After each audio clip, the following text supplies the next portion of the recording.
네, 안녕하세요, 여러분. 자, 수업 시작하도록 하겠습니다. 먼저 우리가 지난 시간에 하면서 화학 결합에 대해서 이야기를 했었거든요. 화학 결합. 자, 결국에 우리가 주기율표를 이해를 해야 된다 그랬어요.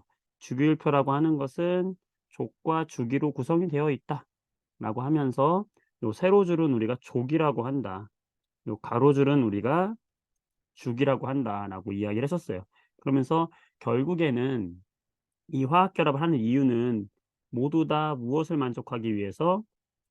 옥텟 규칙이라는 걸 만족하기 위해서. 옥텟 규칙이라고 하는 것은 이 원자 핵 주변의 전자를 첫 번째 껍질이라면 두 개를, 두 번째 껍질이라면은 8개의 전자를, 세 번째 껍질이어도 8개의 전자. 그래서 총 첫 번째 껍질일 경우에는 두 개, 두 번째 껍질일 경우에는 8개, 세 번째 껍질일 경우에도 8개.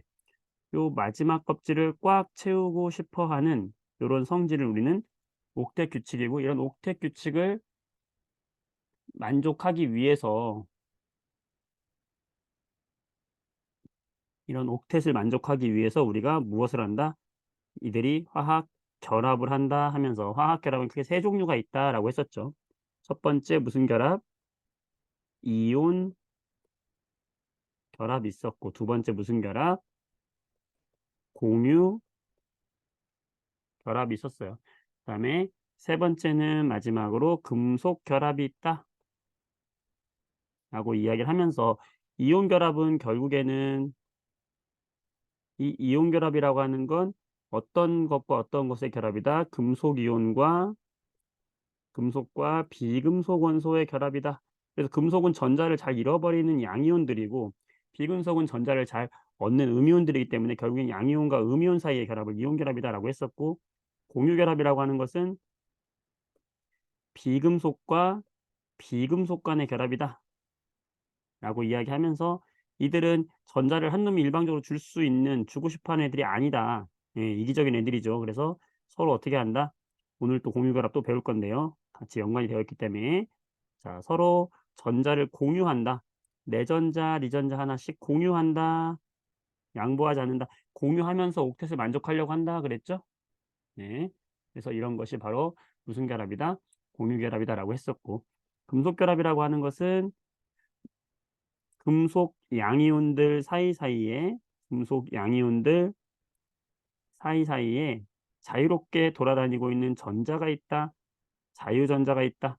이 자유전자 때문에 금속의 모든 성질이 나온다라고 하면서 이렇게 이온 결합과 공유 결합과 금속 결합에 대한 이야기를 했었습니다. 자, 이번 시간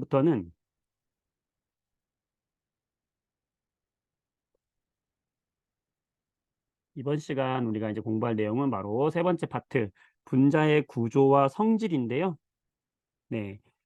이렇게 만들어져서 결합을 하는데, 결합을 했던 이들이 실제로 어떤 구조를 갖게 되는지, 왜 그 구조를 가질 수밖에 없는지, 그다음에 어떤 성질을 지니는가, 왜 물하고 기름은 왜 섞이지 않는 것인가, 오늘 이 파트를 공부하고 나면 알게 됩니다.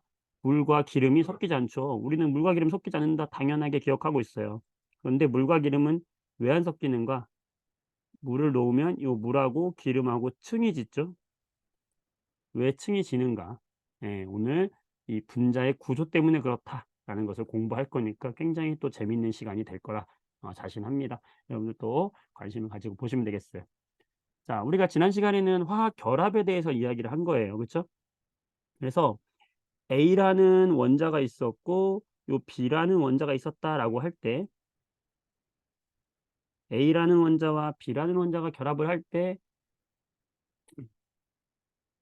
만약에 이들이 공유 결합을 한다면, 공유 결합을 하는 애들이라면, A가 만약에 전자가 3개, 4개, 5개, 6개, 7개야. B라는 애도 원자과 전자가 7개야. 네, 5, 6, 7개. 그래서 이들이 각각의 전자를 내 거 하나, 네 거 하나 공유해서 여기서 공유한 전자쌍을 가지고 공유 결합을 형성을 했어요. 음. 그랬을 때 이렇게 이루어진 원자들 간의 결합으로 이루어진 애들을 우리는 뭐라고 하는 거죠? 분자다라고 하는 건데요. 그중에서 이 결합한 전자쌍, 이 결합한 전자쌍이 있을 때 이 전자쌍을 잡아당기는 힘이 있어요. 왜냐하면 중심에는 플러스 전하를 지닌 핵이 있잖아요. 그러니까 이 공유 결합한 전자쌍을 잡아당기는 힘이 핵 쪽으로 있단 말이죠. 그때 A라는 원자하고 B라는 원자하고 있을 때 여기에 공유하고 있는 이 전자쌍을 잡아당기는 힘의 세기에 차이가 있어요. 그래서 어떤 애는 힘이 더 세서 더 공유전자쌍을 잡아당기고 어떤 애는 얘를 좀 더 뺏기는 거죠. 손을 잡기는 잡았으나 공평한 손잡기가 아니라 좀 더 전자를 세게 잡아당기는 녀석에게 이 전자쌍이 쏠림 현상이 생긴다. 전자쌍이 쏠림 현상이 생긴다. 왜냐하면 핵으로부터의 끌림이 있기 때문에. 자, 그것을 우리 뭐라고 하냐? 여기 나와 있는 전기 음성도라고 하는 거예요.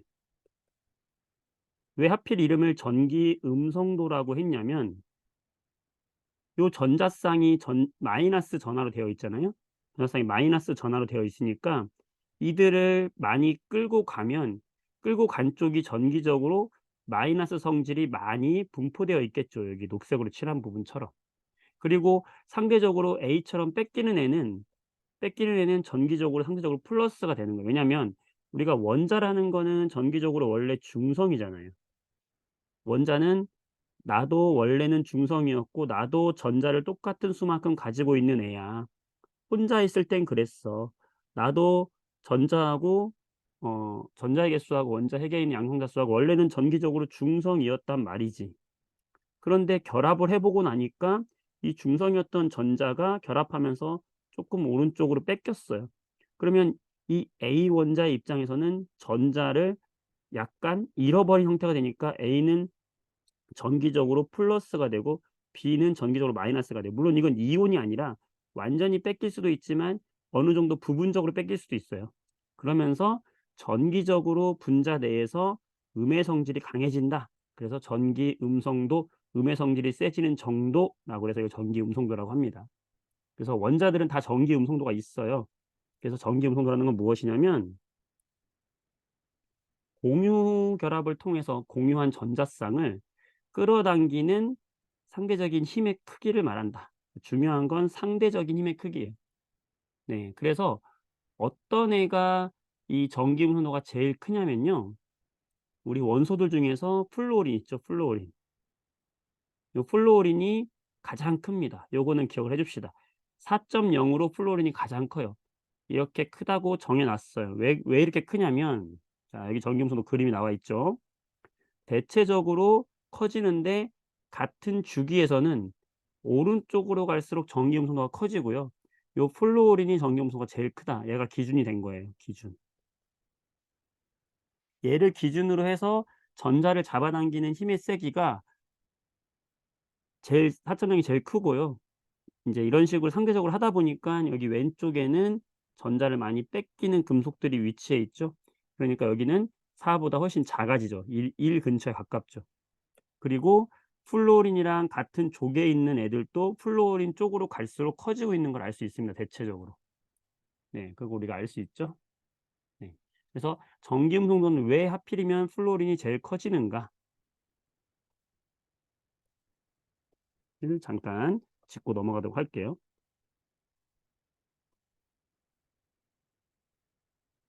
주기율표가 있을 때 여기에 수소가 있고 여기 헬륨이 있죠. 그다음에 리튬, 베릴륨, 붕소, 탄소, 질소, 산소, 플루오린, 네온.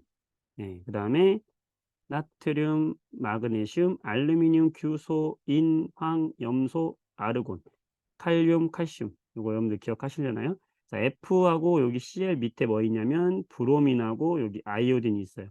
요까지 자체 오늘 알아두면 좋고요. 네. 우리가 수소는 껍질이 하나라 그랬고 전자 하나라 그랬어요. 헬륨은 껍질 하나고 전자가 두 개라 그랬죠.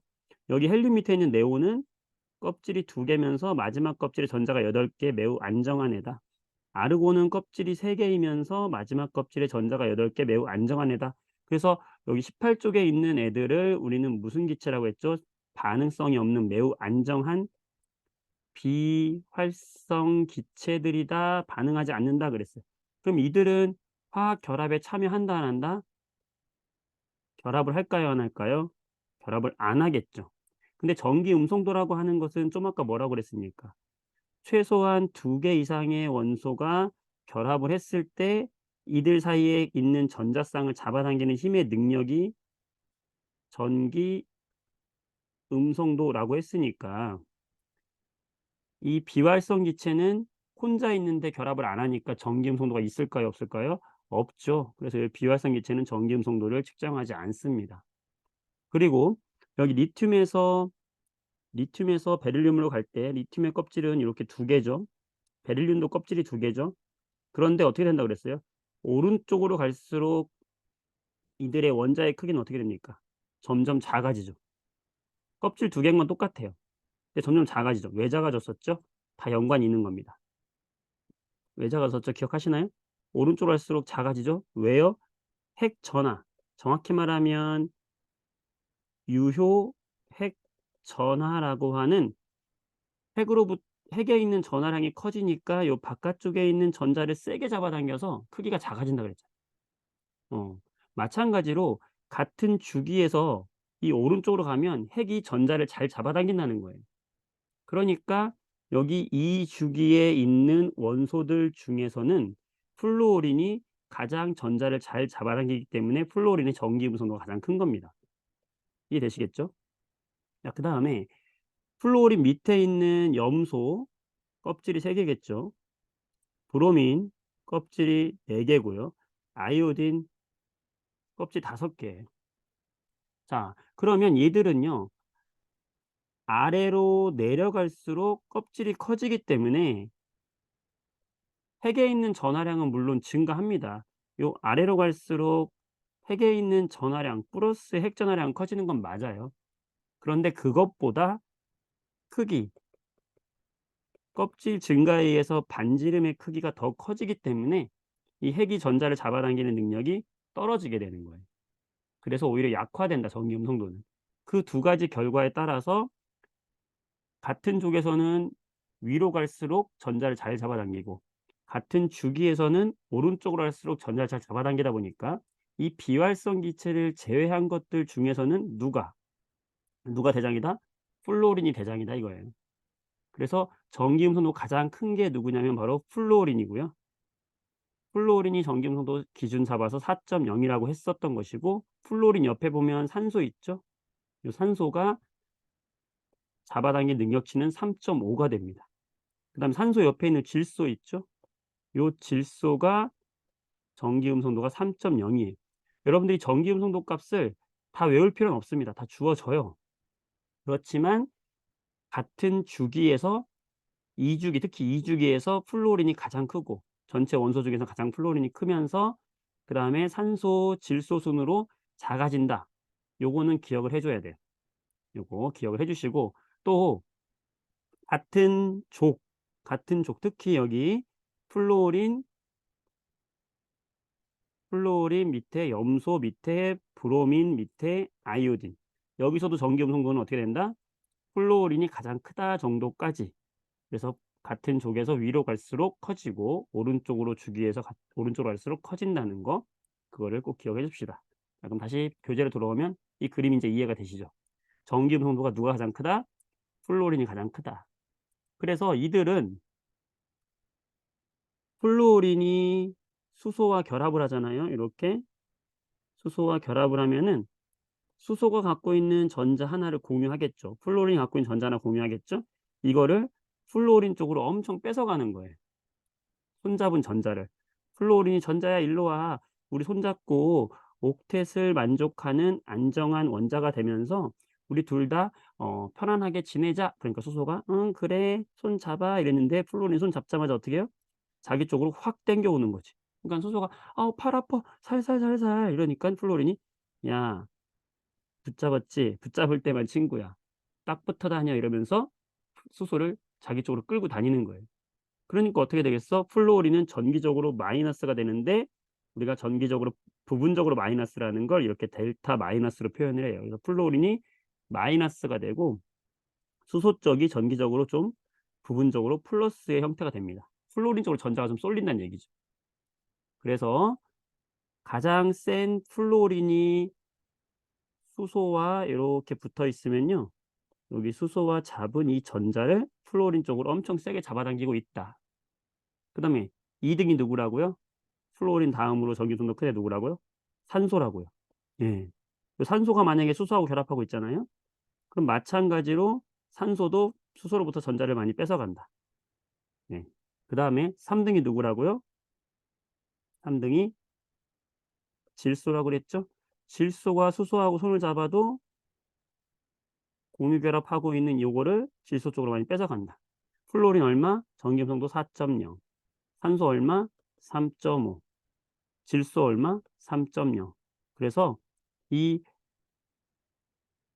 F, O, N 이 원자들은 전기음성도가 매우 세 가지고 어떤 애들하고 결합하면 대부분 자기 쪽으로 많이 뺏어가는 아주 뻔뻔한 애들이에요. 뻔뻔한 애들이야. 뻔뻔한 애들. 뻔뻔한 삼형제 이렇게 기억해 주세요. 꼭. FON 전기음성도 가장 큰 삼형제. 뻔뻔한 삼형제다 라고 생각해 주세요. 자, 이런 식으로 결합을 하면 자기 쪽으로 전자를 많이 뺏어가서 플로린이 뺏어가니까 전기적으로 마이너스, 산소는 뺏겨서 전기적으로 플러스. 산소가 가져가서 전기적으로 마이너스, 수소는 뺏겨서 전기적으로 플러스. 질소하고 결합해도 질소가 마이너스, 수소가 플러스. 이렇게 전기음수도가 큰 애 쪽으로 공유 결합한 전자가 쏠림 현상이 생기면서 이렇게 마이너스와 플러스로 전기가 나눠지게 된다. 이런 현상을 우리는 뭐라고 하냐면 극성을 갖게 됐다라고 하는 거예요. 극성 갖게 됐다. 극성이라는 건 전기적으로 플러스와 마이너스의 성분이 나눠진다라는 거예요. 그 분자 내에서. 그래서 여기 밑에 보면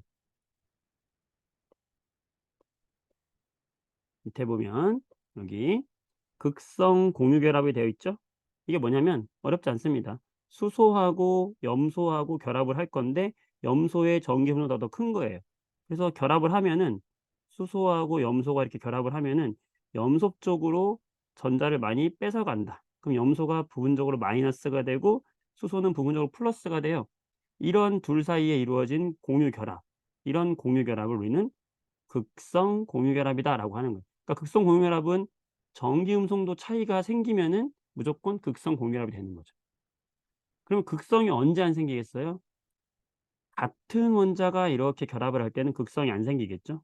왜냐하면 잡아당기는 힘의 크기가 동일하니까 왼쪽으로 수소가 잡아당기는 힘의 크기와 오른쪽으로 수소가 잡아당기는 힘의 크기 동일하니까 이럴 때는 극이 나눠지지 않죠. 그래서 이 전자쌍이 어느 한쪽으로 치우치지 않으니까 이런 걸 우리는 무슨 결합이라고 하냐면 무극성 공유결합이다 라고 이야기하는 겁니다. 네, 이걸 우리는 결합의 극성이다. 전기음성도 차이가 생겨서 극이 나눠지면 극성 공유결합. 전기음성도의 차이가 안 생기면 무극성 공유결합. 그림으로 잘 기억하면 되겠죠. 이런 애들은 무극성 공유결합. 그 다음에 이런 애들은 극성 공유결합. 그러니까 다른 원자끼리 결합하면 무조건 극성 공유결합이 되겠죠. 전기음성도 차이가 되니까요. 그래서 같은 분자들끼리 같은 원자들끼리 이렇게 두 개가 결합하면 다 무극성 공유결합을 하고 있는 거지만 원자들이 다르게 결합하면은 전기음수도 큰 쪽으로 힘의 쏠림이 생기면서 이런 애들은 극성 공유결합이 된다라고 생각하시면 되겠습니다. 여기까지 이해하셨을까요? 아직 뭐 많은 이야기를 했지만 여기서 기억할 건 딱 두 개예요. 뭐냐? 결국엔 전기음성도가 무엇이냐? 전기음성도라고 하는 건 공유 결합한 전자쌍, 이 공유 전자쌍을 끌어당기는 상대적인 힘의 크기인데 누구를 기준으로 했다? 플로린을 기준으로 만든 것이다. 그래서 폴링이라는 과학자가 이걸 제안을 해가지고 폴링의 전기음성도라고도 이야기합니다. 그래서 같은 가로줄에서는 오른쪽으로 갈수록 대체로 증가하고요. 같은 세로족에서는 아래로 내려갈수록 감소한다라는 거. 네, 이렇게 기억해 주시면 되겠고요. 18쪽의 비활성 기체는 전기 음성도에서는 제외한다는 사실도 함께 알아두시면 되겠습니다. 이해되실까요? 여기까지. 그 다음에 결합의 극성은 이렇게 전기 음성도 차이 때문에 공유 결합을 한 것이 한쪽으로 쏠림 현상이 생기면 우리는 그걸 극성 공유 결합. 쏠림 현상이 안 생기면은 무극성 공유결합 이렇게 이야기한다는 거. 여기까지 되시겠죠? 네, 넘어갈게요. 이때요 우리가 음, 이온 결합과 지난 시간에 공유 결합에 대해서 이온 결합과 공유 결합은 전혀 다른 결합이다라고 이야기를 했었잖아요. 이온 결합은 양이온과 음이온 사이의 결합이었고 공유 결합은 그냥 비금속끼리 결합을 했기 때문에 A와 B가 전자를 공유한 결합이다 이렇게 따로 이야기했지만 사실은 이들이 완전 다른 건 아니에요. 왜냐하면 이렇게 완전히 음이온이 된 원자 뭐 B가 있었다. 양이온이 된 원자 A가 있었다 했을 때 이들이 왜 이렇게 양이온과 음이온이 됐냐면 B라는 원자의 전기 음성도가 매우 커서 B의 전기 음성도가 너무 커 가지고 A로부터 전자를 너무 뺏어가다 못해서 완전히 가져온 거예요, 사실은. 그래서 전기 음성도의 차이가 두 원자 간의 전기 음성도의 차이가 약 한 2.0 이상이 되잖아요. 2.0 이상이 되면은 그 결합은 우리가 이온 결합으로 봐요.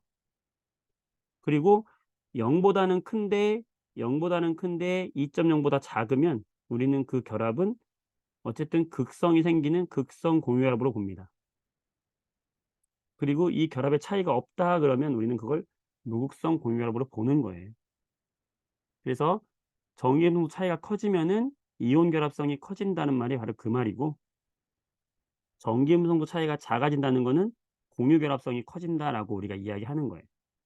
그래서 전기음성도 차이가 2.0 이상이 되면 우리는 그걸 이온 결합으로 본다. 그래서 공유 결합과 이온 결합은 사실은 딱 칼로 무자르듯이 여기는 공유 결합, 이건 이온 결합. 보통은 이제 금속과 비금속의 결합을 이온 결합으로 하지만 그 이유는 바로 전기음성도에 있었던 거다라는 게 연관이 되면 좋고요. 그게 좀 어려우면 여기까지만 이해해도 상관없습니다. 되시겠어요? 자, 그다음 쌍극자 모멘트라는 개념이 나와요. 오늘 좀 개념적으로 처음 보는 개념들이 좀 많이 나와서 여러분 좀 힘들 텐데 쌍극자 모멘트도 어렵지 않습니다. 간단하게 한번 해 볼게요. 요 쌍극자라는 건요 여러분 전자쌍이다라고 생각하세요. 결합한 전자쌍이다. 요 모멘트라는 건 뭐냐면요. 모멘트라는 거는 방향을 말하는 뜻이에요. 방향. 그러니까 쌍극자 모멘트라는 건 뭐냐면 전자쌍이 쏠리는 방향의 크기 정도 생각하시면 돼요. 방금 우리가 극성 공유 결합을 이야기하면서 A라는 원자와 B라는 원자가 공유 결합을 했는데 B라는 원자의 전기 음성도까지 커서 B 쪽으로 전자 쏠림 현상이 생긴다 그랬잖아요. 네. 이런 쏠림의 크기 이거를 우리는 쌍극자 모멘트다라고 한다라고 생각하시면 됩니다. 네. 그래서 전자 쏠림의 방향 정도로 생각하시면 돼요. 여기 뭐 복잡하게 쓰여져 있지만 네. 그 정도로 생각하시면 됩니다. 그래서 예를 들어 볼게요. 물 분자가 있다. H2O 물 분자가 있다 그러면 물 분자는 여기 산소 원자에 수소 원자 두 개가 붙은 거잖아요. 이렇게. 산소 원자에 수소 원자 두 개가 붙은 거죠. 그때 산소가 아까 전기음성도가 큰 애들 FON 이런 애들 전기음성도 굉장히 크다고 그랬죠. 그러니까 산소가 수소로부터 전자쌍을 많이 땡겨 오죠. 그러면 산소 쪽으로 이런 부분적으로 마이너스 전하를 띠게 되면서 이들은 둘 사이에는 어떤 결합을 하고 있는 거죠? 극성 공유 결합을 하고 있는 거죠. 네, 이럴 때 산소 쪽으로 전자 쏠림 현상이 생기면서 이쪽으로 쌍극자 모멘트 전자 쏠림 현상이 이렇게 생기겠죠. 수소의 산소 쪽으로. 네. 이렇게 쏠림의 현상 요걸 화살표로 표시해 주면서 요걸 쌍극자 모멘트다라고 하는 거예요. 전자 쏠림의 방향이라고 생각하시면 됩니다. 이산화탄소를 보면 이산화탄소도 역시 가운데 탄소가 있고 양쪽에 산소가 있는데 역시 산소의 전기음성도가 커요. 그러면 산소 쪽으로 결합에 쏠림이 생기겠죠. 이 쏠림을 화살표로 이렇게 표현하면서 이거를 쌍극자 모멘트에 표시를 한다. 쏠림 현상 쪽으로. 그러면서 쏠리면 그쪽이 부분적으로 마이너스가 되고 뺏긴 쪽이 부분적으로 플러스가 되는 것이죠. 이렇게. 이걸 쌍극자 모멘트라고 한다라고 생각하시면 돼요. 암모니아도 볼게요. NH3. 자, FON 뻔뻔한 삼형제 중에 여기 셋째네. 그쵸? 역시 NH3 역시 질소 쪽으로 쏠림 현상이 생기겠죠? 전기 음성도 차이 때문에. 그때 요렇게 전자 쏠림, 결합의 전자 쏠림 현상을 우리는 뭐라고 한다? 쌍극자 모멘트라고 한다. 쌍극자 모멘트는 전자쌍의 쏠림의 크기 정도다라고 생각하시면 됩니다. 그러니까 우리가 아까 결합에는 크게 이제 공유결합에서만 얘기할게요. 무극성 공유결합이 있다라고 했고요. 무극성 공유결합. 그 다음에 뭐가 있었죠? 극성 공유결합이 있었죠? 무극성 공유결합은 두 원자가 똑같을 때 여기 전자쌍을 쏠림 현상이 안 생기는 거잖아요. 예, 그러니까 얘는 쌍극자 모멘트가 방향성이 없잖아요. 이럴 때 우리가 뭐라고 하냐면 쌍극자 모멘트가 0이다라고 하는 거예요. 우리 쌍극자 모멘트를 기호로 이렇게 쓰면서 이걸 뮤 이렇게 읽어요. 뮤라고 읽거든요. 예. 뮤하고 이거를 0이다 이렇게 써주면 이건 쌍극자 모멘트가 0이라는 거예요. 그러니까 무극성 공유결합은 쏠림 현상이 없으니까 이걸 쌍극자 모멘트가 0이다 이렇게 말해준다. 극성 공유결합은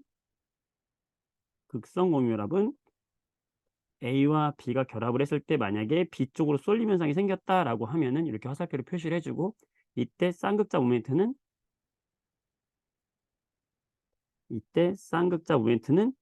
0보다 크다라고 이야기합니다.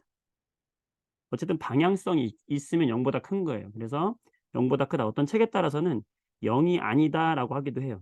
그래서 쌍극자 모멘트가 0이면은 무극성 공유결합을 뜻하는 것이고 쌍극자 모멘트가 0보다 크다 또는 0이 아니다라고 하는 것은 이건 극성 공유결합을 말한다라고 생각하시면 돼요.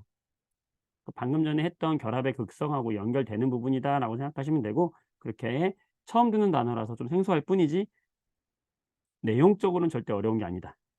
되시겠죠? 네.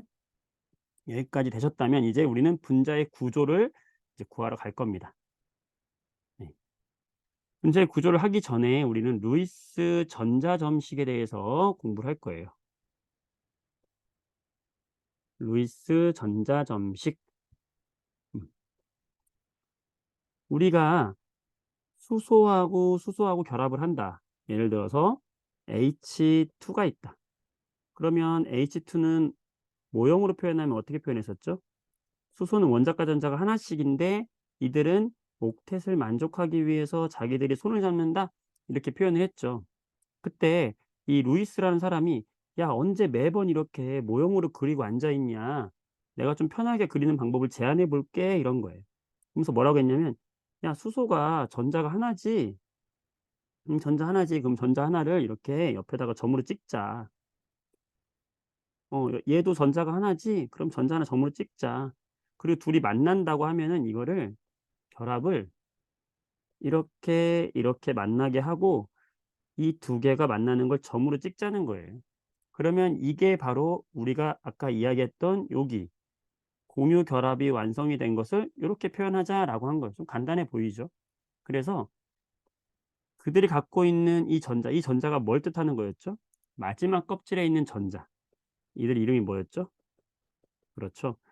원자과 전자. 이 원자과 전자를 점으로 표시를 하자. 그리고 결합도 이렇게 두 개의 점이 만나면 이걸 결합한 걸로 하자. 이거를 공유 전자쌍으로 결합시킨 걸로 하자. 그러면 더 편하지 않니? 라고 제안을 했다. 그래서 원자과 전자를 뭘로 표현했어요? 바로 점으로 표현했다. 그래서 이거를 전자를 점으로 표현했다. 그래서 전자점식이라고 이야기한 거예요. 루이스가 제안했다. 그래서 루이스의 전자점식이라고 이야기한 거다. 되시겠죠? 네. 다음 장을 보시면 그러면 이 사람은 어떻게 한 거예요? 원자과 전자를요. 점으로 찍은 거예요. 하나씩. 뭐를? 원자과 전자를. 그러면 수소의 원자과 전자는 하나니까 점을 하나 이렇게 찍는 거예요. 그죠? 리튬도 원자과 전자가 하나죠? 하나 찍는 거예요. 베릴륨 2개죠? 2개 찍는 거고요. 동소 3개죠? 3개 찍어요. 탄소 4개죠? 4개 찍어요. 자, 처음부터 4개까지는 4개까지는 이렇게 사방에다가 하나씩 점을 찍습니다. 그다음에 5개가 되면은 질소부터는 5개가 되면은 하나의 쌍은 남겨둬요. 자, 왜 그랬을까요? 그리고 나머지 3개를 이렇게 점을 놔두고 하나는 쌍을 지어 놓습니다. 자, 왜 그러냐면 질소는 원자과 전자가 5개다 보니까 질소는 원자과 전자가 5개잖아요. 그러면 하나, 둘, 우리가 질소가 N2로 결합을 한다 그러면 질소와 질소가 이렇게 결합을 하는 거잖아요. 그럴 때 어떻게 하죠? 옥텟을 만족하려면 얘는 원래 5개의 원자과 전자를 가지고 있으면 옥텟을 만족하려면 3개가 필요하고 3개가 필요하다는 얘기는 3개를 줘서 결합을 해야 된다는 거죠. 그럼 왼쪽에 있는 애도 3개를 내주고 오른쪽에 있는 애도 3개를 내주고 2개는 그냥 가지고 있어야 되잖아. 그쵸?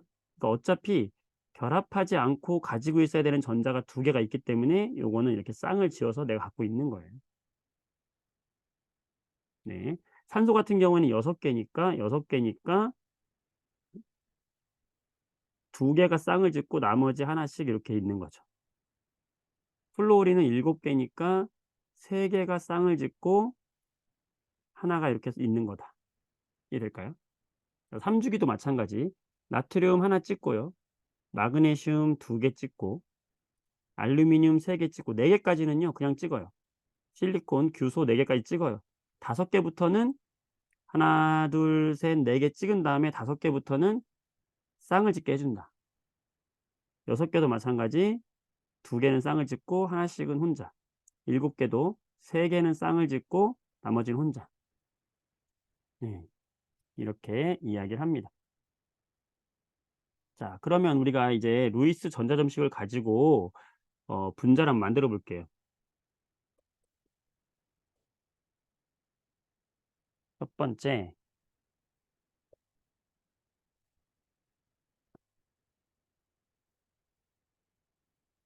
H2 좀 아까 했었는데 H2 한번 해볼게요. 수소 같은 경우에는 원자관자 몇 개다? 하나다. 그럼 얘를 점을 찍어 주는 거예요. 이렇게. 하나다. 그러면 점을 찍어요. 자, 그럼 얘들이 결합을 해서 만나려면 어떻게 만나야 되겠죠? 각각 둘이 만나서 하나의 전자쌍을 만들었을 때 이렇게 이게 뭐예요? 무슨 전자쌍? 공유 전자쌍. 이렇게 만났을 때 이들이 만족하는 거죠. 되시겠죠? 그 다음에 F2가 있다. F 같은 경우에는 원자과 전자. 이 친구는 17쪽이잖아요. 주기율표 옆에다 그려줄게요. 여러분들 아직 잘 주기율표가 와닿지 않은 친구들이 있을 수 있으니까 주기율표 옆에다 그려드릴게요. 이렇게 대표적인 것만 해드릴게요. 수소 여기 있고 1쪽에요. 여기 17쪽에 리튬 있고 1주기, 2주기. 탄소가 14족이고요. 질소가 15족이고 산소가 16족이고 플루오린이 17족이에요. 자, 대표적인 애들이 얘들이니까. 자, 그럼 플루오린은 17족이니까 원자과 전자가 몇 개다? 7개다. 그러면 플루오린은 원자과 전자가 7개죠? 그러면 하나, 둘, 셋, 넷, 다섯, 여섯. 짝을 짓고 나머지 하나가 떨어져 있는 거죠. 플루오린이 하나, 둘, 셋, 넷, 다섯, 여섯, 일곱 이렇게 짝을 지어 있는 거죠. 이 둘이 만난다 그러면 어떻게 만난다? 옥텟을 만족하기 위해서 2개가 이렇게 가운데서 만나고 나머지는 원래 본인들이 가지고 있는 거죠. 이렇게. 그러면 지금 옥텟을 만족한 거잖아. 내 주위에 8개의 전자가 있고 내 주위에 8개의 전자가 있으니까 옥텟을 만족을 한 것이고 이게 플루오린 F2를 전자점식으로 나타내는 방식이에요. 원래는 지난 시간에 우리가 공유결합을 표현할 때 어떻게 표현했냐면 플루오린이 있다. 플루오린은 전자가 7개야. 그러면 하나, 둘, 셋, 넷, 다섯, 여섯인데 7개면 옥텟을 만족하려면 내 거 하나를 줘야 돼. 내 거 하나를 줘야 돼, 7개. 그러면은 나도 하나, 둘, 셋, 넷, 다섯, 여섯, 7개 중에서 하나를 공유를 해 줘서 서로 어떻게 한다? 서로 이렇게 옥텟을 만족을 시키려고 했다. 서로 옥텟을 만족시키려고 했다 그랬잖아요. 이거를 지금 이렇게 했던 거를 이렇게 단순하게 나타낸 거라고요. 그래서 이들이 갖고 있는 여기 원래 결합에 참여하지 않은 애들을 2개씩 짝을 져서 갖고 있게 해 준다. 이게 우리가 지난 시간에 얘기했던 뭡니까? 결합에 참여하지 않은 비공유 전자쌍이다라고 이야기하는 거고요. 요 가운데 있는 애는 뭐라고 하는 거죠? 공유 전자쌍이잖아요. 그걸 점으로 표현한 거예요. 그러니까 점으로 표현했을 때 여기 3개, 4개, 5개, 6개. 얘네들은 뭐가 되는 거죠? 비공유 전자쌍이 되는 것이고 요 가운데 있는 하나가 바로 뭐가 되는 거예요? 공유 결합에 참여한 공유 전자쌍이 되는 거죠. 이해되실까요? 네. 자, 그다음에 O2를 한번 해 볼게요. O2. 자, O2는 원래 공유 결합을 할 때 산소는 원자과 전자가 6개죠. 여기 6개. 주기율표. 여러분들 지금 인제 계속 누적이 되면서 좀 머리가 아플 거예요. 예. 잘 따라왔으면 좋겠고 그래도 한번 해 봅시다.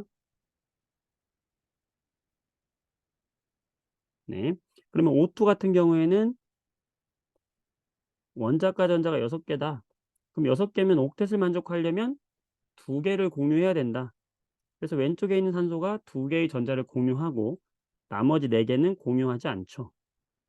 오른쪽에 있는 산소 역시 2개를 공유하고 나머지 4개는 공유하지 않죠. 그래서 얘들이 뭘 만족했다? 옥텟을 만족했다. 8개. 내 주위에 8개. 옥텟 만족했죠. 이렇게 해서 결합이 이루어진 것이 뭐였어요? 산소 이중 결합이었잖아요. 그랬을 때 이걸 점자전식으로 나타내면 산소가 있을 때 이 가운데 내 거 전자 2개와 나는 결합하지 않은 전자쌍 2개를 가지고 있어. 요 위치는 상관없어요. 얘들 위치는 상관없어요. 위아래여도 상관없고 위에 옆에 상관없어요.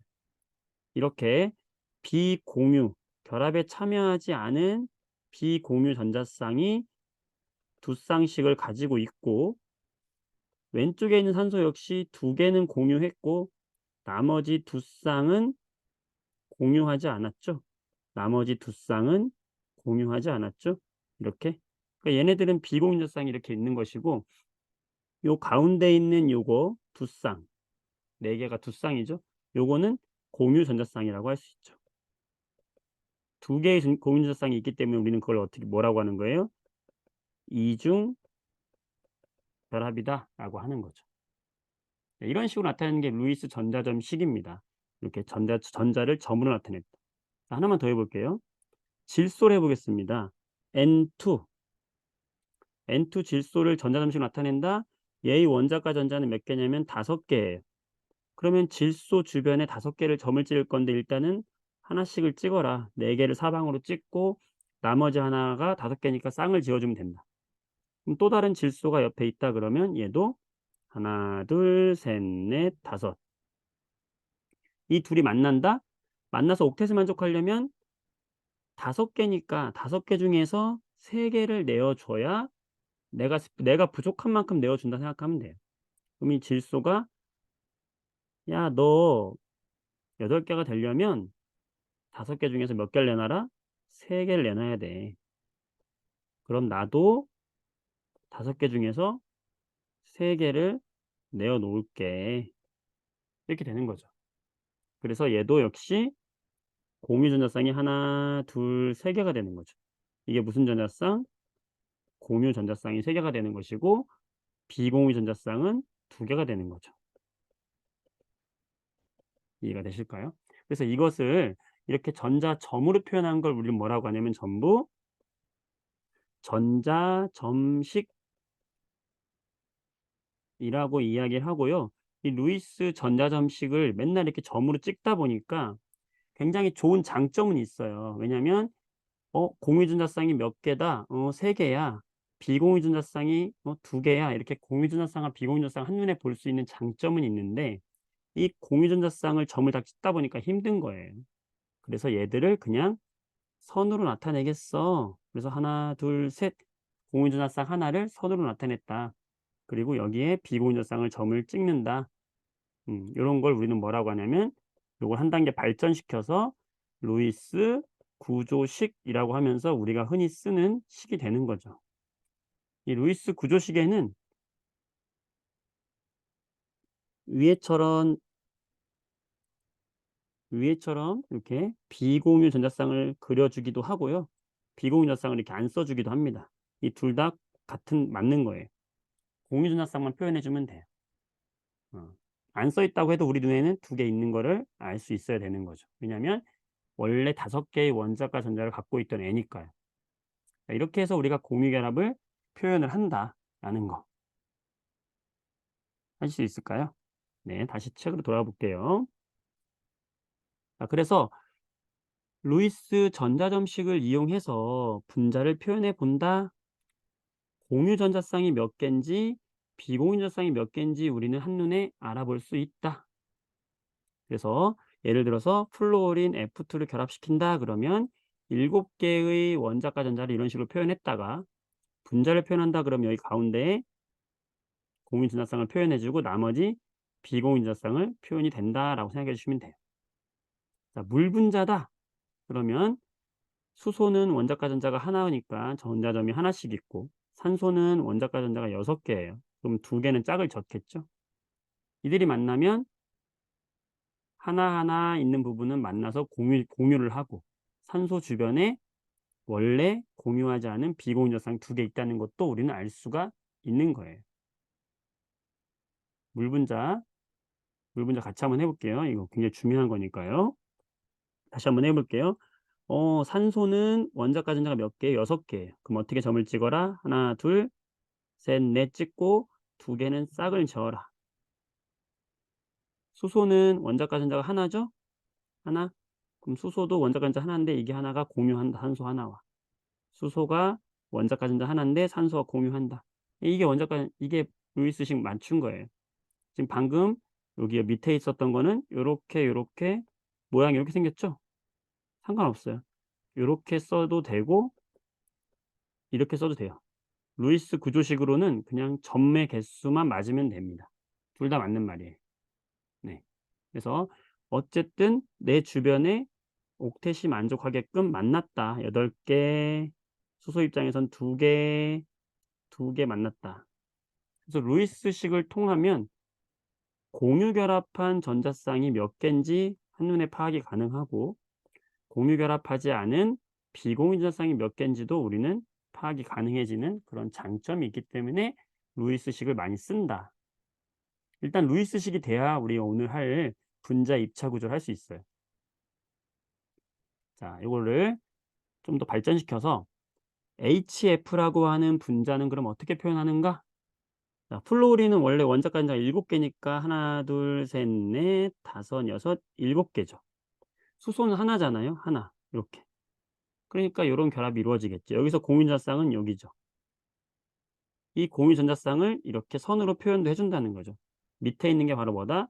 루이스 구조식이다. 위에는 루이스 전자점식이다.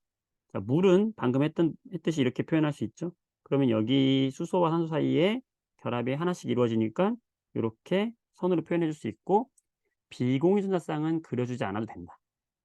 자, 암모니아는 좀 아까 했듯이 질소의 원자까지는 5개예요. 그럼 질소는 하나, 둘, 셋, 넷, 5개. 수소는 하나씩이니까 그 하나가 질소의 홀전자와 이렇게 결합이 이루어지겠죠. 그럼 하나 이렇게 단일 결합이 이루어지겠죠. 그것을 선으로 표현할 수 있다는 거고. 메테인은 탄소와 원자과 전자가 4개죠. 그럼 탄소 주변에 원자과 전자 점을 4개를 찍어주고 수소가 하나씩이니까 그 하나씩이 탄소 하나씩과 결합을 하겠죠. 다 단일 결합으로 연결이 되겠죠. 이걸 선으로 표현해주면 구조식이 된다. 네, 옥텟을 이해하셔야 되고요. 자, 이번에는 이중결합, 방금 이야기했던 이중결합 한번 해보면 산소는 원자과 전자가 6개잖아요. 그러면 하나, 둘, 셋, 넷, 다섯, 6개인데 6개 중에서 몇 개를 내줘야 8개가 된다? 부족한 만큼 내줘야 된다. 2개를 내줘야 된다. 얘도 오른쪽에 있는 애도 2개를 내줘야 된다. 따라서 여기서 무슨 결합이 있다? 이중결합이 있다. 질소는 원자과 전자 5개예요. 5개면은 옥텟을 만족하려면 3개가 더 있어야 돼요. 필요한 만큼 내어줘야 한다. 5개 중에서 3개를 내어줘야 나도 3개를 받으면서 내 주변에 8개가 될 수 있다. 그러면 몇 중결합? 3중결합이 돼야 된다. CO2 같은 경우는 그래서 2중결합이 되는 것이고요. 여기 C2H2라는 분자는 탄소는 원자과 전자가 4개니까 그 중에 3개는 자기들끼리 결합을 하고 수소는 하나만 결합할 수 있잖아요. 그래서 이렇게 중간에 3중결합이 들어가 있는 거예요. 이런 식으로 다중결합, 이중결합과 3중결합을 표현한다 라는 사실을 기억을 해주시면 되겠습니다. 네, 조금 어려운데 복습을 좀 잘 하셔야 돼요. 네, 이번에는 루이스 구조식을 가지고 우리가 이온 결합도 표현이 가능합니다. 공유 결합만 하는 것이 아니라 이온 결합도 가능해요. 나트륨 원자는 원자과 전자가 하나죠. 1족이니까요. 염소 원자는 17족입니다. 그러면 원자과 전자가 7개죠. 나트륨은 1개고요. 그럼 그 1개를 점으로 찍고 염소는 7개잖아요. 이렇게. 그랬을 때 나트륨이 전자 하나를 염소한테 아예 줘버린다 그랬죠. 그래서 얘는 플러스가 되고 염소는 마이너스가 되는 거잖아요. 그럴 때 이온이 된 애들은 이렇게 대괄호를 쳐주고요. 얘는 나트륨 전자 하나를 완전히 얘한테 줘버렸으니까 전자가 없게 그려야 되죠. 전자가 이제 없어진 거예요. 나트륨 전자가 없어졌고 그 없어진 전자가 바로 염소한테 이동을 했기 때문에 염소에다가 원래 내 거 7개에다가 나트륨 거 하나 플러스 됐기 때문에 나는 뭐가 된 거예요? 마이너스가 됐다는 걸 이런 식으로 표현해 줍니다. 이거는 루이스 전자점식으로 나타낸 염화 나트륨이 되는 거예요. 양이온과 음이온을 표현해 주는 방법은 이렇게 표현해 준다는 거. 여기까지 되실까요? 네. 자, 여기까지가 이제 사실은 오늘 분자의 입체 구조를 하기 위한 가장 기본이 되는 거예요. 다시 여기 돌아와서요.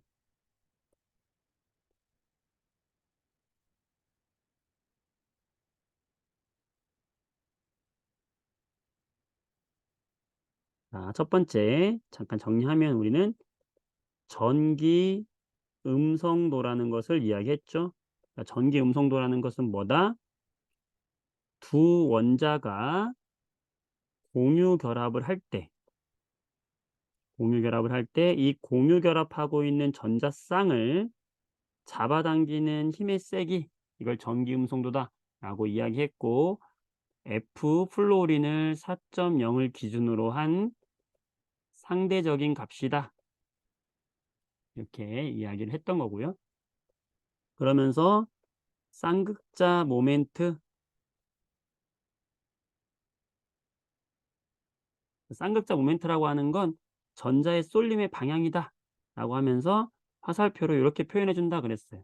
그때 우리가 이 쌍극자 모멘트가 0인 것과 쌍극자 모멘트가 0보다 큰 것을 구별해 줬고 0보다 크다는 것은 쏠림 현상이 있다 그러면서 우리는 그런 결합을 극성 공유 결합이다. 두 원자가 결합을 할 때 A와 B가 결합을 할 때 이 공유 결합된 전자쌍을 한쪽으로 끌고 간다. 그러면 극성 공유 결합이고 쌍극자 모멘트는 0보다 커진다라고 했어요. 그때 끌고 간 애는 부분적으로 마이너스가 되고 뺏긴 애는 부분적으로 플러스가 된다. 라고 이야기했고 쌍극자 모멘트가 0이라는 얘기는 우리는 그 결합은 무슨 결합이다? 무극성 공유 결합이다. 이런 애들은 다 같은 원자끼리 결합을 했을 때가 바로 무극성 공유 결합이다. 이 전자쌍을 끌고 가는 힘의 세기가 같기 때문에 쏠림 현상이 없다. 이럴 때 우리는 쌍극자 모멘트가 0이다 라고 하면서 이런 걸 무극성 공유 결합, 오른쪽은 극성 공유 결합이다 라고 이야기한다고 했었고, 이때 이렇게 공유 결합한 것을 점으로 표현했다. 이게 바로 뭐다? 루이스 전자점식 또는 루이스 구조식 합쳐서 다 루이스식이라고 이야기를 하는 거죠. 네, 대표적으로 H2의 루이스식은 HH 구조식으로 그냥 쓸게요. 자, F2의 루이스식은 FF. 자, O2의 루이스식은 뭐였어요? 이중결합이었죠? 이렇게 있었죠. 지금 여러분들 그러실까 모르겠네요. 자, CH4 메테인의 루이스식은 탄소의 원자 가전자가 4개죠? 그럼 탄소가 원자 가전자 4개라는 건 결합을 4군데 할 수 있다는 거예요. 그걸 수소도 하나씩 있으니까 수소가 하나씩 잡아야 되니까 이렇게 결합을 하는 거죠. 되시죠? 네. 그 다음에 암모니아. NH3 암모니아는 루이스식으로 표현하면 어떻게 된다고 그랬죠? 요 질소는 원자 가전자가 5개예요. 그러면 5개면은 5개 중에서 2개는 쌍을 이루고 있고 나머지 하나씩이 요렇게 결합을 한다 그랬죠? 그 다음에 H2O는요. 산소의 원자 가전자 몇 개냐면 6개입니다. 그러면 산소의 원자 가전자가 6개니까 6개 중에서 2개는 이렇게 쌍을 지니고 있고 2개는 쌍을 지니고 있고 나머지 2개가 뭐와 결합하는 거예요? 수소의 전자와 결합을 하니까 이렇게 표현했었죠. 네, 이거를 우리가 루이스 식이다라고 이야기했어요. 자, 그랬을 때 루이스가 야, 응? 내가 물이 갖고 있는 비공유 전자쌍, 물은 결합에 참여하지 않는 비공유 전자쌍이 2개고 그 다음에 결합에 참여한 공유 전자쌍이 2개다 라는 것을 이렇게 한눈에 보기 좋게 내가 구조식으로 만드는 방법을 점으로 찍어서 했으니까 얼마나 대단해, 내 거 나 참 멋있지 이렇게 얘기하니까 어떤 사람이 손을 들고 근데 당신이 이야기한 건 정말 편하고 좋아요. 그런데 실제 물 분자는 이렇게 직선으로 생긴 것이 아니라 실제 물 분자는 우리가 알고 있듯이 이렇게 굽어져 있지 않습니까? 이 실제로 굽어져 있는 물 분자를 분자의 실제 입체 구조를 그 루이스식으로는 설명이 안 되는데요? 라고 이렇게 딴지를 거는 거예요. 그래서 나온 게 오늘 지금 이야기할 바로 이 실제 분자 구조를 예측 가능하게 할 전자쌍 반발 이론이라는 거예요. 예. 이 전자쌍 반발 이론이라는 건 뭐냐면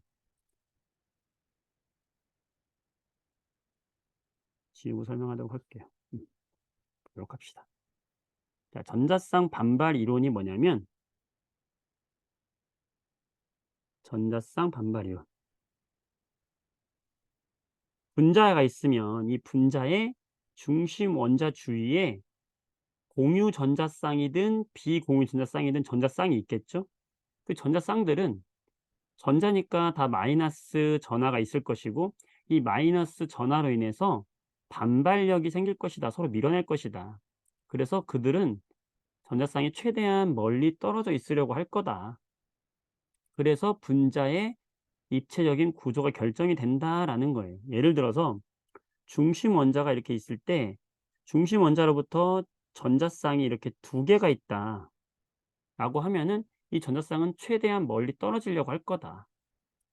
그래서 이들은 중심 원자로부터 최대한 멀리 떨어지려면 이렇게 직선형으로 결합각이 180도의 형태로 반대쪽에 있으려고 할 거다라는 거예요. 예. 전자쌍이 서로 반발한다는 거죠. 서로 싫어하니까. 중심 원자가 있다. 근데 전자쌍이 만약에 3개다. 3개다 그러면 이 전자쌍은 서로 반발할 거니까 서로 밀어내기 때문에 반발하기 때문에 그 반발을 최소화하기 위해서 멀리 떨어질 것이다. 그렇게 멀리 떨어지려면 이 결합의 각도가 삼각형 120도만큼 떨어지려고 할 거다라는 것이고요. 자, 결합 전자쌍이 중간에 4개다.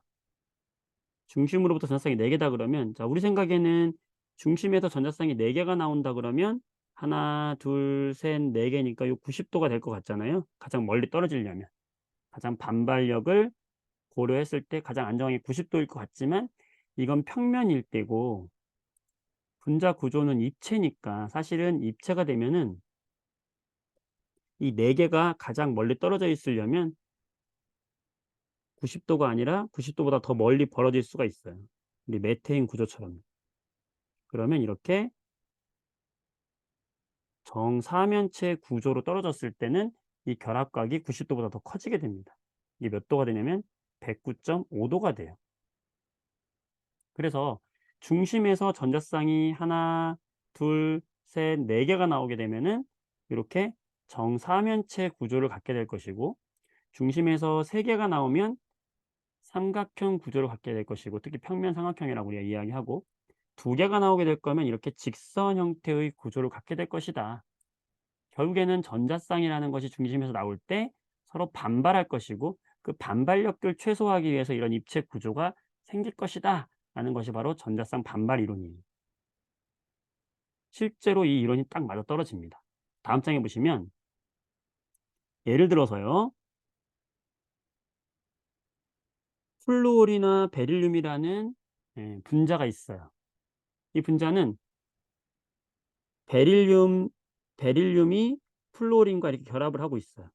그럼 베릴륨 주변에는 전자쌍이, 여기 공유 전자쌍이 몇 개냐면 하나, 2개인 거예요. 그럼 이 공유 전자쌍을 반발력을 최소화하기 위해서 얘는 가장 멀리 떨어진다. 그래서 BeF2는요, 이런 직선형 구조를 갖게 되는 거예요. 2개니까. 중심 원자만 보면 돼요. 중심 원자에서 전자쌍이 몇 개가 나가는지만 보면 돼요. 자, 그래서 이 BF2가 이렇게 되는 걸 알려면 우리는 루이스식으로 실제로 베릴륨이 이렇게 결합하는 걸 알아야 되잖아요. 그래서 아까 루이스식을 중요하게 했던 거예요. 자, 베릴륨 요거를 한번 예를 들어서 다시 한번 해줄게요. 베릴륨 같은 경우는 다시 또 그려봐야 되겠네. 자, 주기율표상에서 베릴륨은 어디 있습니까? 수, 헬, 리, 베 여기 있죠. 그럼 베릴륨은 원자가 몇 개예요? 2개죠. 그러니까 베릴륨 원자가 2개란 말이에요. 그럼 이 옆에 플루오린이 붙는다 그러면 플루오린이 붙는다. 그럼 플루오린은 어디 있었어요? 여기 있었죠?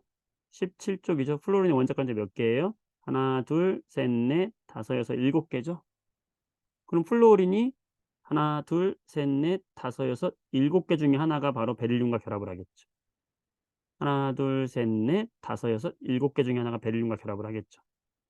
그래서 베릴륨은 중심에서 결합한 공유 전자쌍이 몇 개예요? 2개죠. 그러니까 베릴륨 입장에서는 전자쌍이 몇 개인 거예요? 2개라는 거예요. 그러니까 지금 이 얘기가 그 얘기인 거예요. 전자쌍이 2개다. 따라서 BF2는 직선형의 구조를 갖게 된다 이거예요. 이해되시죠? 선생님 좀 이상한 거 발견한 친구 있어요? 여기서 이상한 거? 베릴륨 선생님 옥텟을 만족을 안 했잖아요. 그렇죠. 8개가 아니죠, 주변에.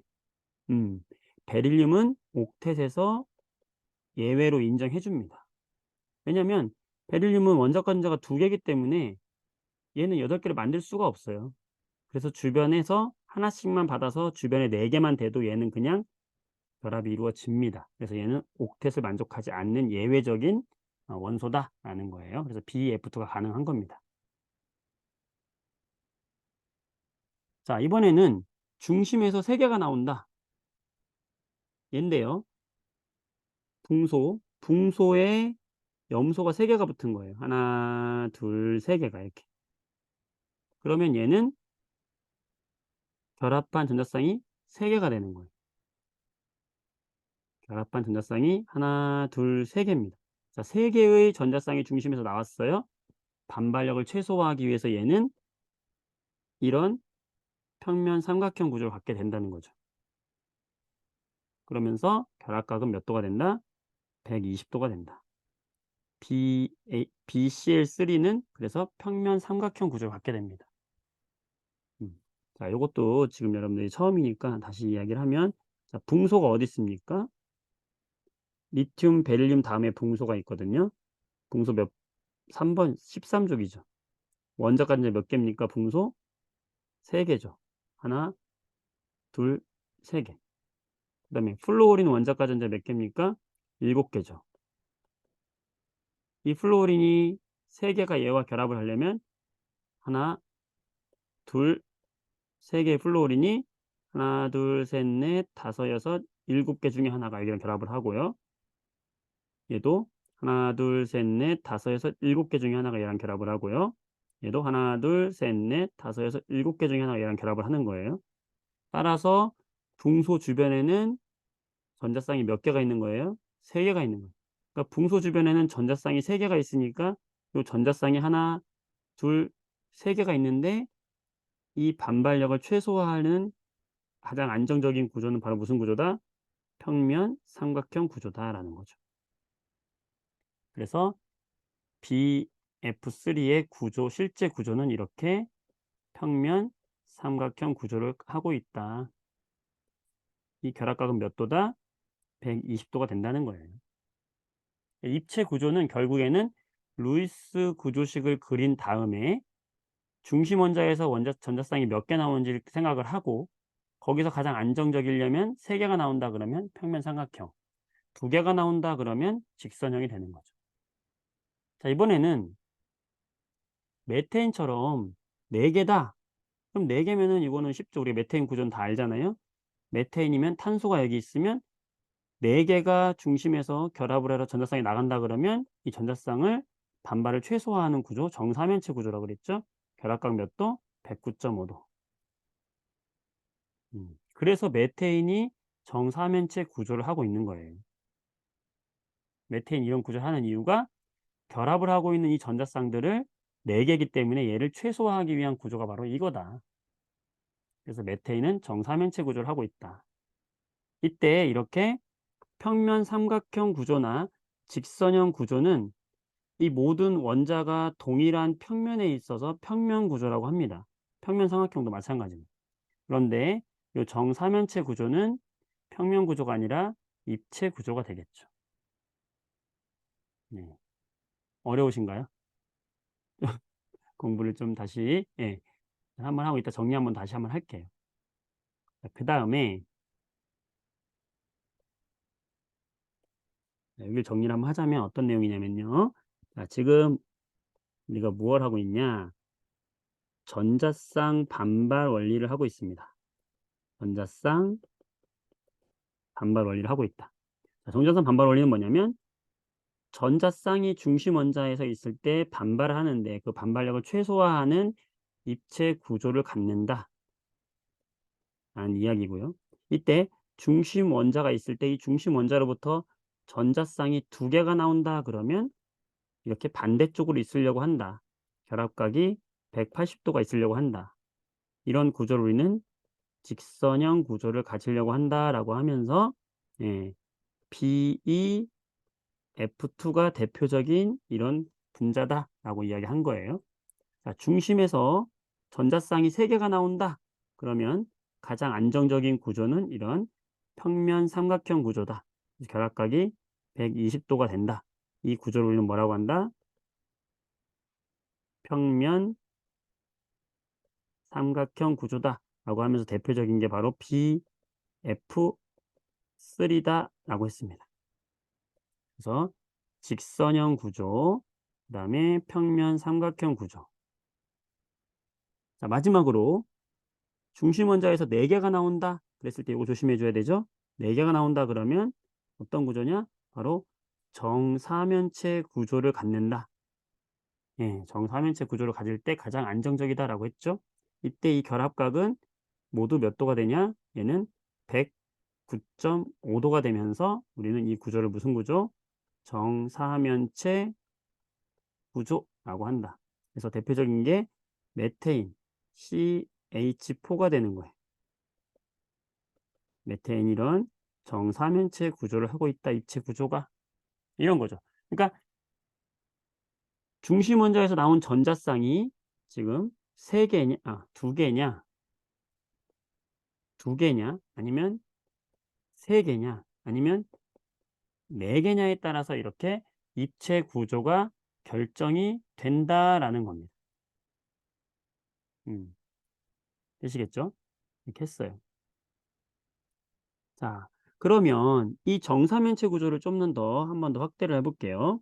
자, 정사면체 구조에서요, 우리는 지금 방금 했던 CH4 메테인하고요, NH3 암모니아하고 H2 이 세 가지를 지금 따로 이야기를 하려고 해요. 왜냐하면 우리 메테인을 루이스식으로 표현하면 어떻게 되냐면 CH4 하면 이렇게 네 개가 전부 공유 전자쌍으로 돼 있어요. 얘는 공유 전자쌍만 몇 개예요? 네 개죠. 중심에서부터.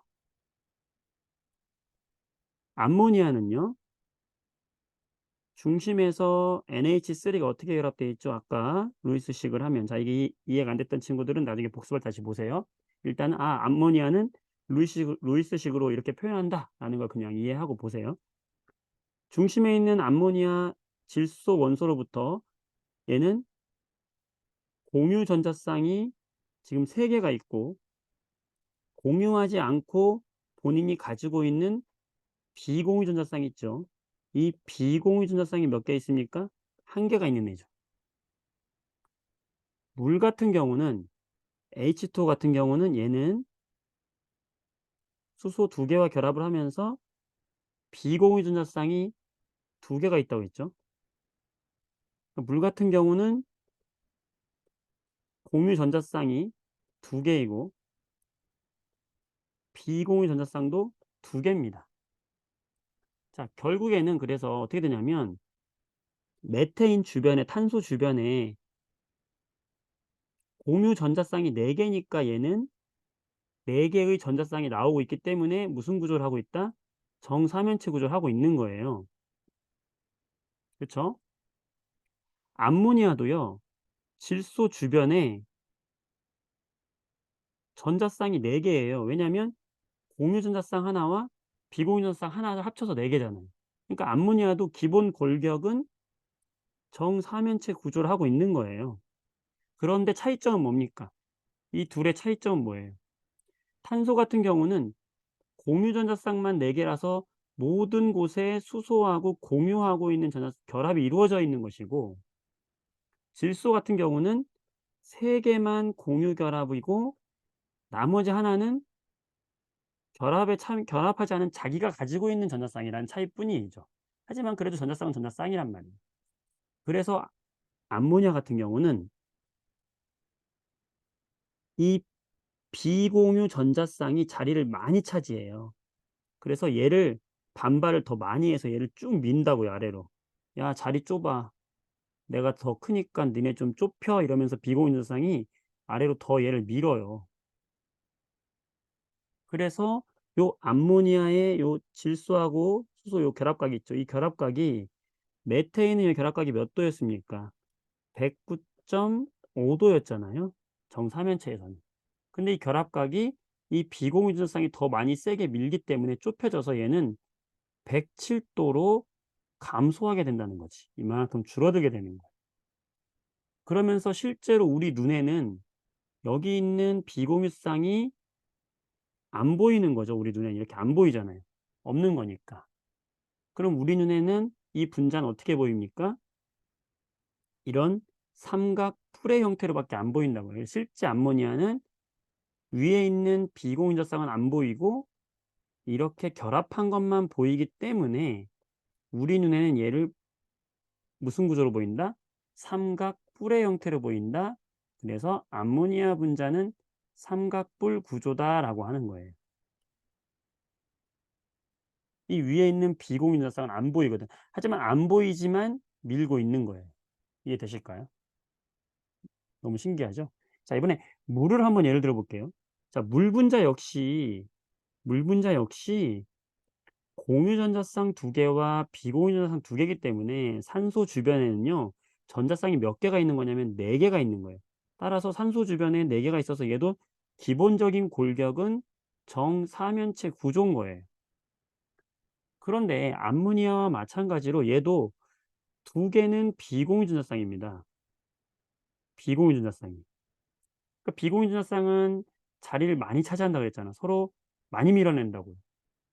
그리고 여기 두 개는 수소와 이렇게 결합을 하고 있겠죠. 그러니까 얘네들이 "야 좁아. 더 좁혀." 이렇게 미는 거예요, 얘를. 그러니까 얘는 힘없는 얘는 이 결합각이 더 줄어들어요. 그래서 104.5 도까지 줄어들어요. 그래서 실제로 얘를 보면은 우리 눈에는 우리 눈에는 이 비공유전자쌍이 안 보이니까 수소하고 산소밖에 안 보이잖아요. 우리 눈에는 이렇게밖에 안 보일 거 아닙니까? 그리고 이 결합각은 몇 도? 104.5 도만큼 굽어 있는 것처럼 보이고 실제로는 여기 비공유성이 있지만 우리는 안 보여요. 그래서 물 분자를 우리는 무슨 형이라고 하냐? 구분형 이렇게 이야기하는 거예요. 자, 지금 여기 정사면체 구조를 기본 골격으로 가지고 있는 메테인, 암모니아, 물에 대해서 이야기를 하는 거예요. 기본 골격은 정사면체예요. 그런데 메테인은 전부 결합을 하고 있어서 109.5 도인 정사면체 구조라고 이야기하는 것이다. 정사면체 구조라고 이야기하는 것이고, 암모니아는 하나는 비공유쌍이기 때문에 우리 눈에 안 보여서 삼각뿔 구조라고 하는 것이다. 물은 두 개가 우리 눈에 안 보이기 때문에 구분형 구조라고 하는 것이다. 그러면서 결합각이 점점 좁혀지는 것이다. 라는 이야기를 지금 하는 거죠. 네. 굉장히 중요한 그림이고, 요거는 이제 교재를 통해서 보도록 할게요. 이 그림입니다. 중심 원자에 비공유 전자쌍이 있는 경우에 암모니아는 비공유 전자쌍이 여기 하나가 있다 그러면 얘 때문에 많이 밀리는 거죠. 그래서 결합각이 107도가 되면서 실제 구조는 삼각뿔 구조라고 한다. 암모니아 삼각뿔 구조. 중심 원자에 비공유쌍이 하나 있으면 삼각뿔 구조가 되는 거죠. 비공유쌍이 하나 있으면서 이렇게 세 개가 있으면 삼각뿔 구조가 되는 것이고, 물처럼 중심 원자의 비공유쌍이 두 개가 있으면 물처럼 실제로는 이렇게 굽어져 있는 104.5 도 굽어져 있는 구분형 구조라고 한다라는 거죠. 그때 이 삼각뿔 형태는 입체 구조이겠죠. 자, 조심해야 될 건 이 구분형 구조는 입체가 아니라 평면 구조라는 거예요. 왜냐하면 우리가 이렇게 굽어져 있다라고 하는 것은 이 세 원자가 동일한 평면에 있는 거잖아요. 동일한 평면에 있는 거죠. 얘들은 다 동일한 평면에. 따라서 얘도 평면 구조에 들어간다는 거 헷갈리지 않도록 기억해 주시면 되겠습니다. 사실은 지금 이야기했던 요것만 하면 되는 거예요. 두 개다 직선형이다. 세 개다 평면 삼각형이다. 네 개다 정사면체다. 네 개인데 전부 결합돼 있으면 정사면체. 네 개인데 하나가 비공유 있으면 삼각뿔. 네 개인데 두 개가 비공유 있으면 구분형. 이런 식으로 분자 구조가 결정이 되는 것이다 라는 거죠. 되실까요?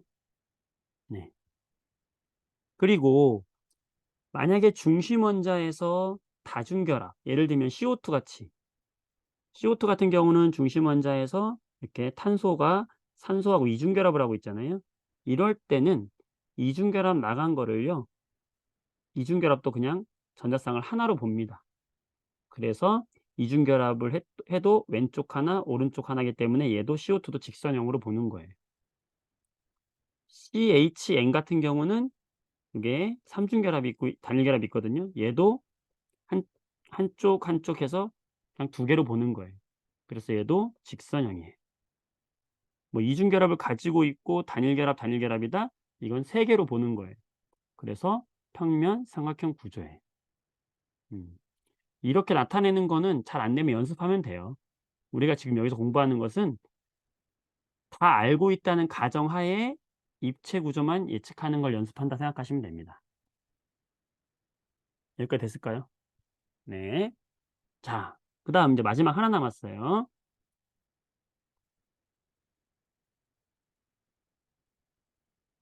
자, 마지막 하나 남았습니다. 자, 아까요, 우리가 극성과 무극성을 이야기할 때, 무극성 이야기할 때 우리가 이런 공유결합에 대해서 이야기했죠.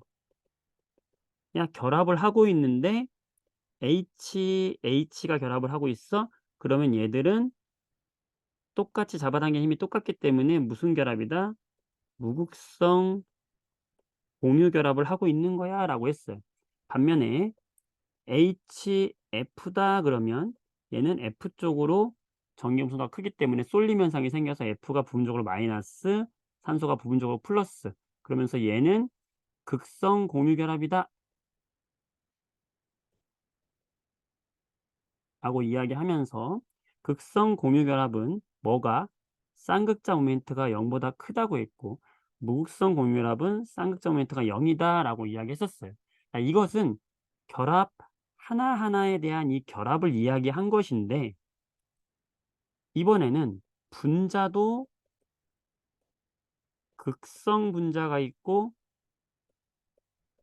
무극성 분자가 있다는 걸 이야기하려는 거예요. 자, 이건 뭐냐면 분자도 극성, 무극성 분자가 있다라는 걸 이야기하는데요. 예를 들어서 CO2가 있다고 합시다. CO2예요. CO2면은 아까 이야기했듯이 탄소가 가운데 있고 양쪽에 산소가 이렇게 이중결합을 하고 있는 거죠. 자, 그러면 우리 CO2에서 여기 C와 O 사이에 있는 이 결합은 극성 공유결합입니까? 무극성 공유결합입니까? 그렇죠. 극성 공유결합이죠. 왜요? 산소의 전기 음성도가 더 크기 때문에 산소 쪽으로 쏠림 현상이 생기니까 이 공유결합은 극성 공유결합이죠. 마찬가지로 왼쪽에 있는 여기도 산소 쪽으로 쏠림 현상이 생기니까 여기도 마찬가지로 극성 공유결합이에요. 그래서 여기 하나하나를 보자면 여기에 쌍극자 모멘트도 0보다 큰 것이고 여기에 쌍극자 모멘트도 0보다 큰 거예요. 그런데 분자 전체로 보면요. 분자 전체로 보면 분자 전체의 쌍극자 모멘트, 각각의 쌍극자 모멘트의 합을 보면 쌍극자 모멘트의 합을 보면 여기도 지금 오른쪽으로 끌고 가고 있고 여기도 지금 왼쪽으로 끌고 가고 있단 말이에요. 그럼 줄다리기를 한번 생각해 보세요. 양쪽에서 지금 줄을 잡고 잡아당기면 이 분자 입장에서는 오른쪽으로 끌고 가는 힘과 왼쪽으로 끌고 가는 힘이 동일하기 때문에 쌍극자 모멘트가 0이 되는 거예요. 힘의 합력을 생각하시면 됩니다. 이해되시겠죠? 그러니까 이럴 때는 이 분자 입장으로 볼 때는 쌍극자 모멘트가 0이기 때문에 이 분자 자체는 무극성 분자가 되는 거죠. 왜냐하면 분자의 쌍극자 모멘트는 0이거든요. 이해되실까요? 예. 그래서 우리가 얘를 이쪽으로 옮겨 놓는 게 좋겠네요. 그래서 우리가 이렇게 분자들이 무극성 분자가 된다라고 하는 말은 무슨 말이냐면 쌍극자 모멘트의 전체 합, 이 전체 합이 0일 때 각각의 결합은 0이 아닐 수 있어요. 극성 공유결합일 수 있어요. 그런데 이 전체 쌍극자 모멘트를 합쳤을 때가 0이면 우리는 그 분자를 무극성 분자다라고 이야기하는 거예요. 그래서 언제 무극성 분자가 되냐면 같은 원자끼리 결합을 하고 있을 때 이러면 당연히 쌍극자 모멘트의 합도 0이 되겠죠. 그러니까 그냥 같은 원자끼리 H2, O2, H2, O2, F2 이런 애들은 전부 무슨 분자다? 무극성 분자가 되겠죠. 그죠? 자, 두 번째는 어떤 경우냐? CO2처럼 이렇게 양쪽으로 끌고 가는 힘이 동일한 애들. 예. 뭐 BeF2처럼 중심에서 양쪽으로 직선형인데 양쪽으로 가져가는 힘이 동일해. 동일해. 동일해. 그러면 얘도 쌍극자 모멘트가 0이 되는 거예요. 분자 전체는요. 그래서 이런 애들을 0이 되는 것이고, 또 세 번째. 아까 BF3 기억나시죠? BF3 평면 삼각형 구조거든요. 자, 이렇게 생기면 평면 삼각형 구조 이렇게 생기면요.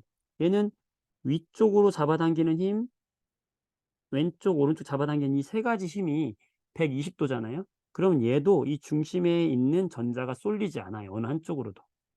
이 힘의 합력상 그렇거든요. 얘도 전체 쌍극점 밑에 합은 0이 돼요.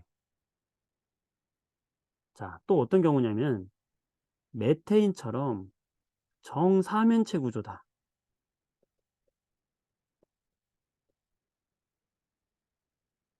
이렇게 정사면체 구조를 하고 있어도 산소 쪽으로 지금 다 모든 결합의 쌍극점 멘트가 몰리잖아요. 이래도 전체 쌍극점 멘트 합은 0이에요. 즉 이런 직선형, 평면 삼각형, 정사면체 또는 동일한 분자가 있을 경우, 이럴 때를 뭐라고 하냐면 우리가 이런 거를 대칭 구조다라고 하는 거예요. 이런 대칭 구조를 하고 있을 때 쌍극점 모멘트 전체 합은 0이 되면서 우리는 그런 애들을 뭐라고 한다? 무극성 분자다라고 하는 겁니다. 그래서 이런 걸 무극성 분자라고 하고, 이런 걸 제외한 나머지는 다 극성 분자라고 하는 거예요. 다시 교재로 돌아가 보겠습니다.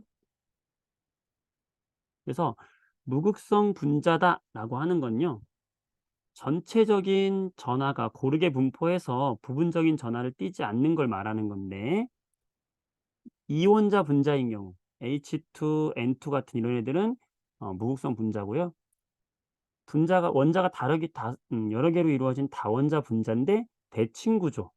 그래서 쌍극점 모멘트의 합이 0이 되면 우리는 그걸 무극성 분자다라고 하는 건데, 이렇게 BF2 같은 거, CO2 같은 거, 뭐 BF3, BCl3 삼각평면 또는 메테인 이런 거 모두 어쨌든 각각의 결합은 결합 자체는 극성, 극성, 극성, 극성이지만 이걸 모두 합칠 때는 이렇게 쌍극점의 합이 0이 되는 이런 애들 대칭 분자 구조이다. 이런 애들은 무극성 분자로 본다라는 겁니다. 전자의 치우침이 전하의 치우침이 없어지는 거죠. 반면에 극성 분자는 그것들이 아닌 걸 다 극성이라고 하는 거예요. 예를 들어서 물이다. 물은 대표적인 극성 분자 꼭 기억해 주시는데요. 수소하고 산소하고 이렇게 결합하고 있으면 산소 쪽으로 전자 쏠림 현상이 생기죠. 전기 음성도 차이 때문에. 그랬을 때 이 두 힘을 합치면 지금 여기 있는 것처럼 위쪽으로 쏠림 현상이 생기는 거예요. 이 두 화살표를 합친 것이. 그러니까 얘는 쏠림 현상이 생기는 거죠. 그래서 플러스와 마이너스가 분산이 되면서 극성 구조를 가지고 있는 것이고요. 직선 구조여도 어느 한쪽으로 쏠림이 계속되면 전체 쌍극자 모멘트의 합은 0보다 커지니까 얘도 극성이 되는 거고, 암모니아도 질소 쪽으로 모두 합쳐지다 보니까 이 모든 쌍극자 모멘트를 합치면 위쪽 방향이 되거든요. 이런 것도 극성이 되는 거고요. 뭐 이런 식으로 메테인처럼 비슷하게 생겼지만 하나의 분자가 다르면 이렇게 쌍극자 모멘트가 생기면서 극성 분자가 되는 거예요. 대부분은 극성 분자가 된다. 예, 이렇게 생각해 주시면 되겠습니다. 이제 거의 끝났어요, 여러분들. 자, 그럴 때 그럼 극성 분자하고 무극성 분자 어떤 차이점이 있느냐? 극성 분자는요. 극성 분자는 우리 대전체라 그래서 전하를 띠고 있는 물체를, 마이너스 대전체를 가까이 가져가면요, 물이 이렇게 휘어요. 대전체 쪽으로. 왜 그러냐면 물이 뺑그르르 돌면서 마이너스 대전체를 좋아하는 수소 쪽이 플러스 전하를 지니고 있잖아요. 이 플러스 전하를 지니고 있는 수소 쪽이 이 마이너스 대전체 쪽으로 끌리면서 이렇게 휘게 됩니다. 반대로 얘가 플러스 전하를 지닌 애가 다가와도요, 밀리는 게 아니라 마찬가지로 끌려요. 왜냐면 그때는 산소 원자 쪽이 이쪽으로 빙그르르 돌면서 휘어지기 때문에 그래요. 그래서 극성 분자는 어떤 대전체가 들어왔을 때 휜다. 이런 특성이 있고요. 또 하나는 여기다가 플러스 극과 마이너스 극의 전기장을 걸어주면은 이 극성 분자들은 마이너스와 플러스를 쥐고 있는 애들이 이렇게 나란히 배열을 한다. 전기장 속에서 일자로 배열을 합니다. 근데 이 무극성 분자들은 그냥 자기 멋대로 배열해요. 일렬 배열하지 않는다. 전기장에서 뭐 지 맘대로 있는 거죠. 그래서 극성 분자는 전하의 분리가 일어났기 때문에 이렇게 마이너스와 플러스가 우리 이온 이동하는 것처럼 일자로 배열한다. 이게 두 번째 특징이고요. 자, 세 번째 특징은 용해성이라 그래서 이게 바로 아까 전 처음 얘기할 때 우리가 물과 기름을 섞을 때 안 섞인다 그랬죠? 물과 기름이 안 섞이는 이유는 바로 오늘 되는 거예요. 왜냐하면 물은 아까 뭐라 그랬어요? 대표적인 극성 분자라고 그랬고, 기름은요, 대표적인 무극성 분자입니다. 끼리끼리 놀아요, 얘들도. 극성은 극성에 잘 녹아요. 극성과 무극성은 절대 섞이지 않습니다. 예. 그래서 여러분들 중학교 2학년 물질의 특성에서요, 우리가 밀도 배울 때 물하고 식용유하고 이렇게 분리되는 거 공부했을 거예요. 왜 이렇게 얘들이 안 섞이는지는 안 배워요. 하지만 왜 이렇게 분리되었냐? 물은 대표적인 극성이고 식용유는 대표적인 무극성 물질이기 때문에 안 섞인 거예요. 자, 그러면서 밀도 파트에서 지금 2학년 중학교 2학년 학생도 있는 걸로 아는데 중학교 2학년 6단원 할 때 잘 보세요. 거기 어떤 예가 나오냐면은 사이오마탄소와 물도 이런 밀도 차이로 구별한다 그러거든요. 둘이 안 섞이거든요. 그때 이 물은 우리가 알고 있는 H2O고 사이오마탄소를 그렇게 궁금해하지 않을 텐데 사실은 사이오마탄소가 뭐냐면 염화, 염화가 4개 있는 탄소다. 그래서 얘는 사이오마탄소는 메테인 대신에 여기 메테인의 수소 대신에 여기 염화 이온이 염화가 붙은 거, 염소가 붙은 거예요. 이렇게. 그래서 이게 사염화탄소예요. 분자식은 CCl4가 되는 거예요. 이게 사염화탄소입니다. 자, 어떤 느낌 드시나요? 메테인하고 똑같이 생겼죠? 정사면체 구조죠? 무슨 분자입니까? 대표적인 무극성 분자예요. 물보다 밀도가 크고 무극성이기 때문에 물과 섞이지 않는 거예요. 그래서 우리가 섞인다 안 섞인다는 이렇게 극성과 무극성을 설명합니다. 초등학교 때 여러분들 스케치북에다가 혹시 이런 그림 안 그려봤습니까? 스케치북 이렇게 있다. 그러면 크레파스로 막 나무 그리고 해 그리고 사람 그리고 막 해. 그다음 물감으로 막 칠해요.